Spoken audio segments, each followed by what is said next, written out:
The typical American household shelled out $78,233 on consumer spending in 2024, a 5.1% jump from the year before. Meanwhile, wages only climbed 3.8% over that same stretch, according to the Bureau of Labor Statistics. The arithmetic is uncomfortable. Expenses are outpacing income, and that gap doesn't shrink on its own. It widens. What makes this situation particularly damaging isn't just inflation. It's that many purchases people treat as routine have quietly mutated into mechanisms for extracting wealth. Products and services that once represented fair exchanges have been restructured through subscription traps, layered fees, and sophisticated pricing psychology into something far more predatory. The economic rulebook you internalized over years of adult life has been quietly rewritten without your permission. Some spending habits that felt perfectly sensible 5 years ago now function as slow financial self-destruction. Corporate strategies have evolved faster than consumer awareness. The result is that millions of people are actively working against their own financial futures while believing they're just living normally. What follows are 12 things that simply no longer deliver the value they once did and are quietly bleeding bank accounts dry in 2026. Number 1. Food delivery apps: DoorDash, Uber Eats, Grubhub. These platforms rewired how America eats. They also rewired how much America pays. The underlying economics, once you actually examine them, are punishing. Restaurants face commission fees between 15 and 30% on every order processed through these platforms. Rather than absorbing that cost, they pass it forward, baking it into inflated menu prices exclusive to the apps.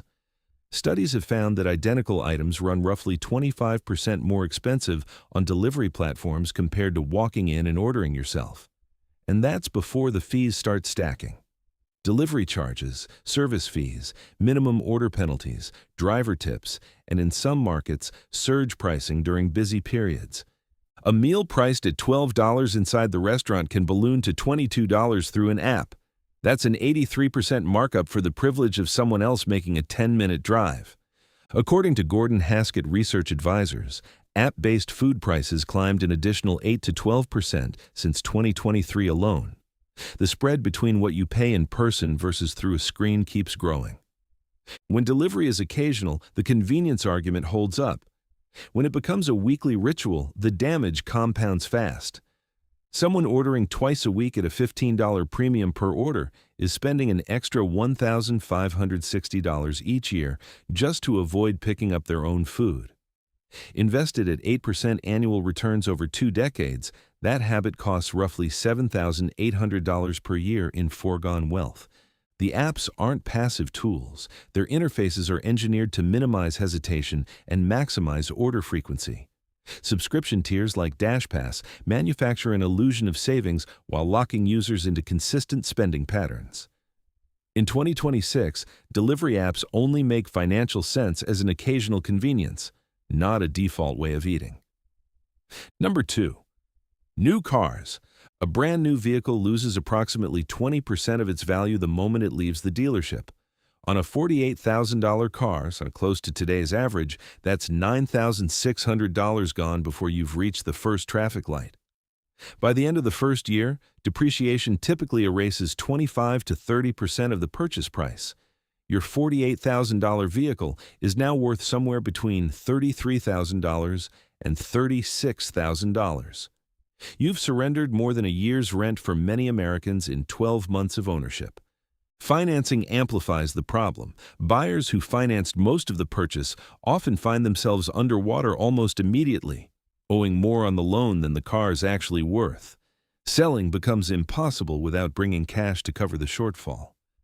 5-year-old vehicles occupy a financial sweet spot that new car buyers routinely overlook. The steepest depreciation has already been absorbed by whoever bought it new. Major mechanical failures typically haven't arrived yet.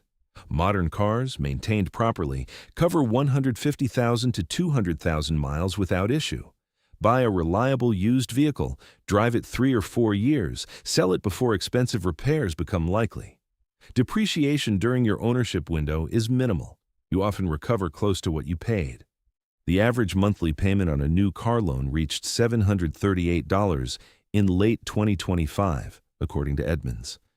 That's nearly $9,000 annually before insurance, fuel, and maintenance. A cash buyer of a used car eliminates that payment entirely and redirects the same money toward actual wealth accumulation. Research on millionaire behavior makes this pattern consistent. The typical high-net-worth individual drives a Toyota, Honda, or Ford. Their median vehicle purchase price is $31,367. They treat transportation as a utility, not a status platform. New cars in 2026 are financial sinkholes wearing the disguise of lifestyle upgrades. Number 3. Sit-down restaurants. Restaurant prices have surged 35% since 2019, per the Bureau of Labor Statistics. A burger at a casual dining establishment now runs $16 to $22 in most cities. Add a drink and a starter, and a single person is approaching $40 before the tip arrives. Two people sharing a reasonable dinner with drinks can easily hit $100 to $140, a meal that cost $50 to $60 just 5 years ago. The value equation has inverted. Prices doubled while portion sizes contracted. The dining experience itself hasn't improved proportionally. In many cases, staffing struggles have made service worse, not better. Beverages represent the most egregious markup in the restaurant model. A $14 cocktail contains roughly $2 of ingredients. A $4 soda costs the restaurant approximately 15 cents. Coffee carries markups approaching 2,000%. These aren't accidental. They're load-bearing pillars of the restaurant's financial survival because margins on food have been squeezed nearly to nothing. None of this means restaurants should be abandoned entirely. Celebratory meals carry social and emotional value beyond the plate. But the standing weekly dinner habit that many households maintain has become economically irrational at current prices. A family spending $200 weekly on dining out, not unusual in expensive metropolitan areas, burns through $10,400 annually.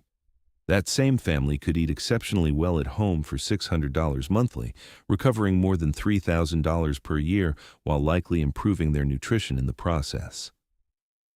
Restaurants facing falling foot traffic have responded by charging more to whoever remains rather than improving value. The cycle accelerates. Number 4. Streaming service bundles. Streaming was supposed to be the escape from cable's absurdity. Pay $8 a month, access unlimited content, cancel cable forever. That promise expired years ago. Netflix's standard plan now sits at $15.49 monthly.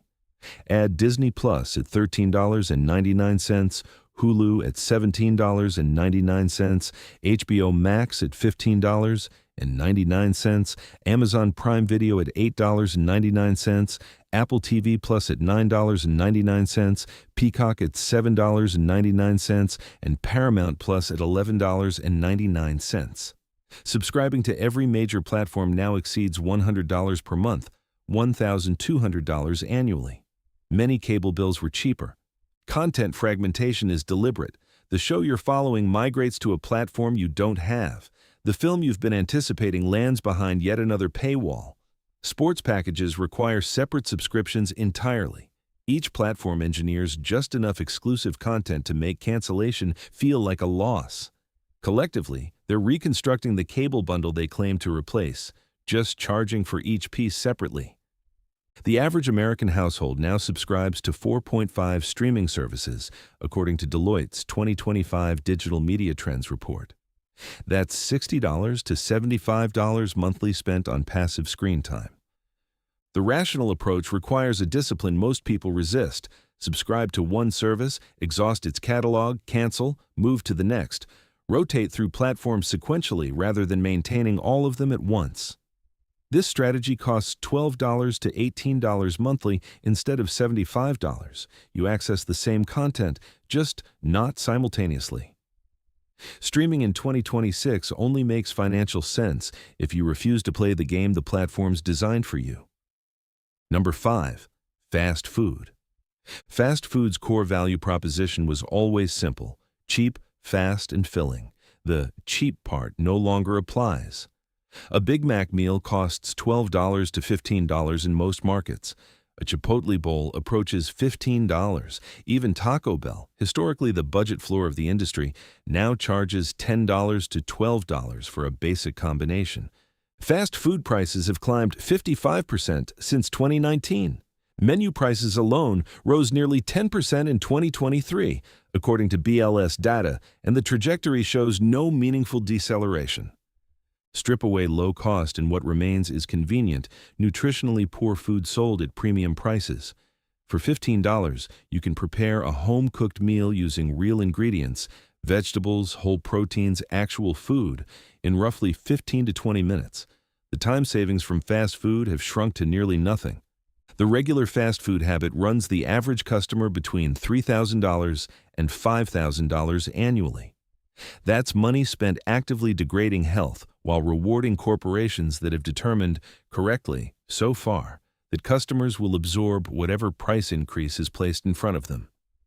Fast food made sense at $4 to $6 per meal. At current prices, it fails every reasonable measure of value. Number 6. The latest generation of tech. The new flagship iPhone costs approximately $1,200.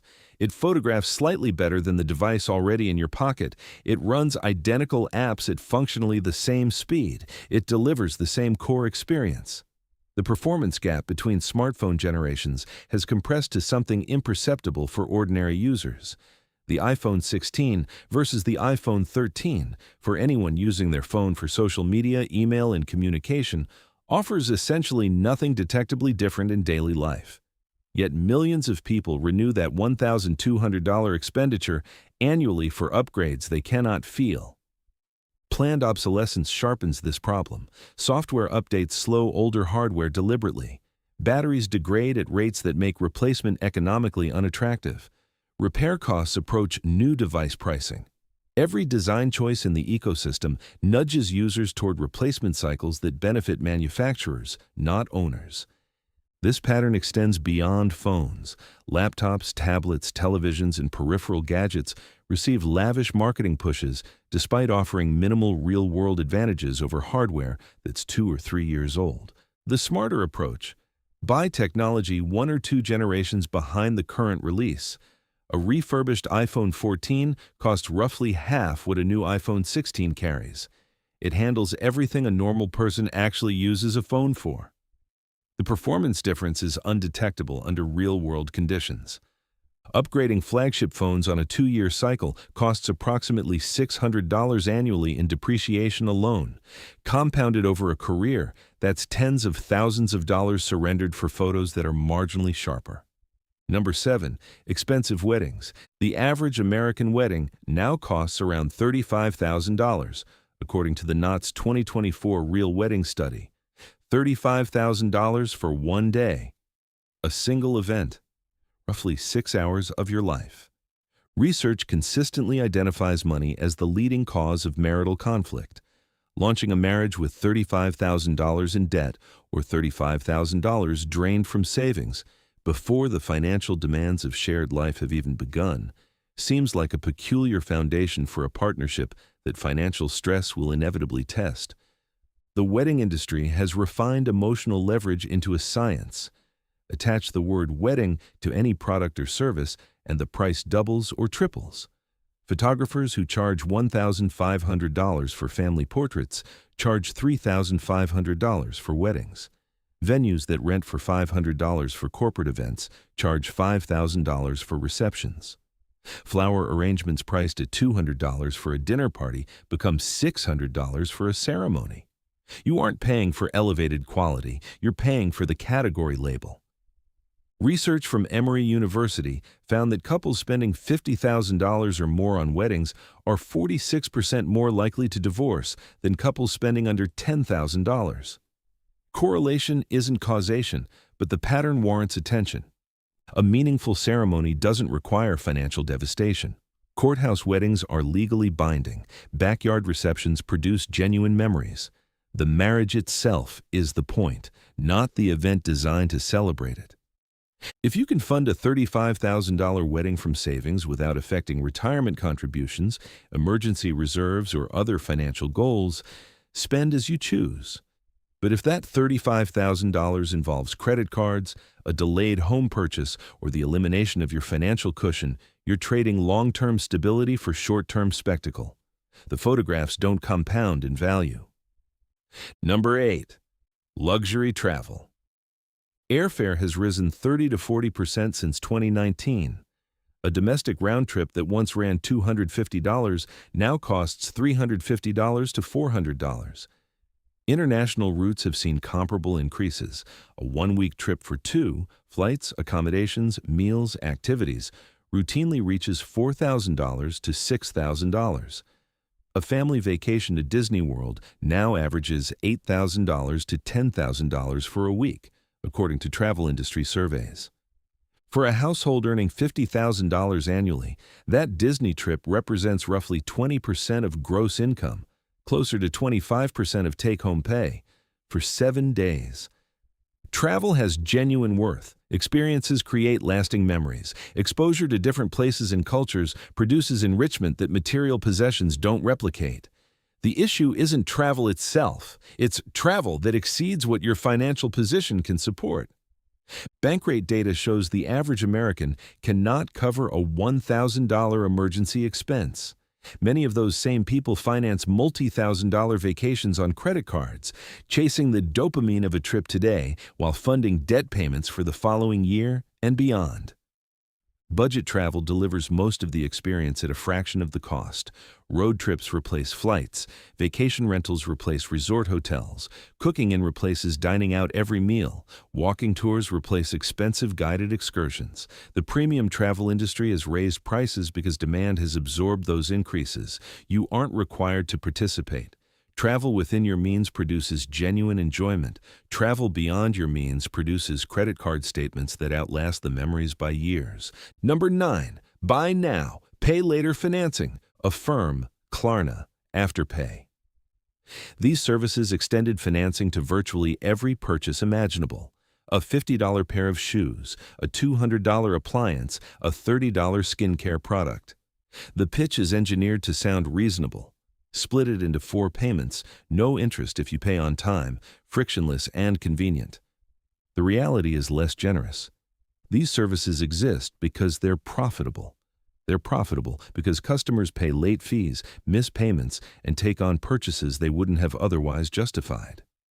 Research shows that buy now, pay later users spend 10 to 40% more than they would have paying up front. The psychological mechanism is straightforward. $200 feels significant, but 4 installments of $50 feel manageable. Your brain anchors to the smaller number and loses track of the total. You acquire things you didn't need and couldn't genuinely afford. According to a Federal Reserve Bank survey, nearly 40% of buy now, pay later users have missed at least one payment. Late fees accumulate. Some platforms charge interest on remaining balances once a payment is missed. The nominally free financing becomes actual debt. The older principle holds: if you cannot pay cash for something, you cannot afford it. There are legitimate exceptions, housing and sometimes vehicles, which deliver utility over years.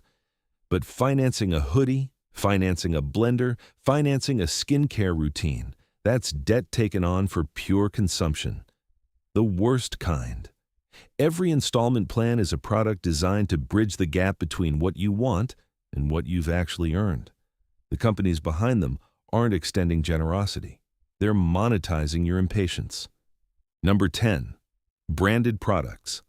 A bottle of Tide laundry detergent costs $12 to $15. The store brand equivalent, frequently manufactured in the same facility by the same contract producer, costs $6 to $8. Cleaning performance is virtually indistinguishable. This pattern holds across the supermarket: cereal, pasta sauce, household cleaners, over-the-counter medications. The name brand carries a premium that reflects marketing investment and brand recognition, not product quality. Consumer Reports testing consistently confirms that store brands match or outperform name brands across most categories. Generic ibuprofen contains the identical active ingredient at the same concentration as Advil, at half the price. The premium you pay for the branded version funds the advertising campaigns that convinced you it was worth the premium. Circular extraction, dressed up as consumer choice. Annual household spending on consumer packaged goods averages $5,000 to $7,000. Switching systematically to store brands reduces that figure by 25 to 40%, $1,500 to $2,500 recovered every year for products that perform the same. Designer clothing scales this to an extreme. A plain hoodie from a luxury label runs $800 to $1,200. The same garment without the embroidered logo costs $40 to $60. The material difference is marginal at best. What you're purchasing is the right to display someone else's brand name on your body at your expense as their unpaid advertisement. Status signaling through consumption has always existed. What's shifted is the scale of the markup and the brazenness with which it's applied. Number 11. Subscription boxes. The subscription box industry grew from a novelty into a $32 billion market. Boxes for cosmetics, snacks, dog accessories, razors, wine, books, clothing curated by strangers. The business model exploits a specific psychological tendency. Human beings love surprises. The anticipation of an unknown package activates the same neural reward circuitry as gambling. The excitement of what might be inside often outweighs satisfaction with what actually is. The economics rarely favor the subscriber. A typical box runs $25 to $50 per month. The retail value of the contents is lower than that, necessarily because margin has to exist somewhere. You're paying above market prices for random items selected by someone else, a meaningful portion of which you wouldn't have chosen and don't actually want. Cancellation is intentionally obstructed. These services understand that inertia retains subscribers long after genuine interest has faded. Credit card statements quietly accumulate $35 monthly charges for boxes collecting dust in closets, unopened. The marketing relies on manufactured scarcity and urgency, limited edition items, exclusive products, FOMO-driven messaging. This isn't curation, it's psychology deployed as a revenue strategy.